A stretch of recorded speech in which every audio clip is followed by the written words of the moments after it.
Welcome back to Bridgerton month. Today we're going to talk about An Offer from a Gentleman, the third book in the series with the second born son, Benedict. I went with kind of blue eyes today, wanted to get in theme because this is, if you can't tell from the cover, kind of her Cinderella story. This one actually, for the first time in this family line, actually deals with the girl a little bit more. The girl has more issues. Sophie is a bastard in the true sense of that word, the dictionary definition of that word, and it's about her and Benedict and kind of just a little away in the countryside, getting to know each other, just niceness. It's got evil stepsisters, evil stepmother, got an artist, there's another pawn, but I can't remember how sexy stuff gets. I'm just going to have to reread them. So I'm going to put up the spoiler warning now.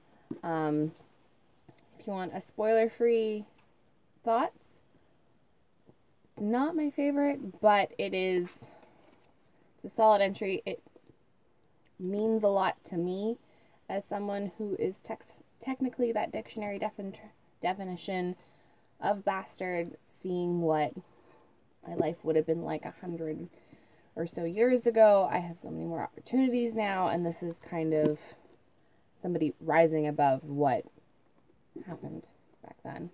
So, spoiler warning while up. So, see you on the other side.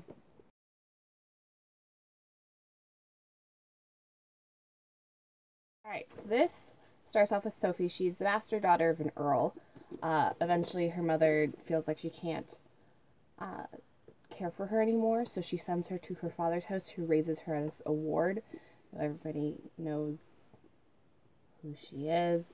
There's a very strong family resemblance, and eventually he marries and gets two stepchildren in the equation. Classic Cinderella story. And down the line, he dies.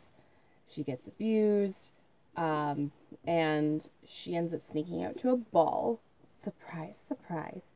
Falls for Benedict. They share a kiss. She disappears. All that jazz. And he ends up obsessed with her.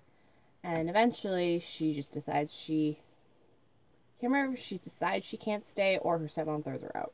But she ends up in the country, being a housemaid, ends up winding down a road, and Benedict takes her in. And romance ensues, and I don't know. This one is just sweet. It is a lot more personal. It hits close to home because it's about artists. And they're just a little bit more of a quiet couple, all things considered. Like, after they end up together, they just kind of stay in the countryside. And they live a more quiet life than basically any of the other Bridgertons do.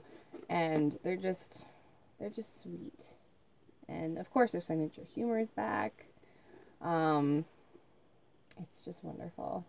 Just wonderful. And of course Violet Bridgerton, the mother, gives it to the stepmother, like she does. So that is day 3. Next week we're going to get into some of the more heavy hitters. Another one of my favorites. Another weird one. And then another spicy one. So stay tuned for that, and hopefully I will see you next week.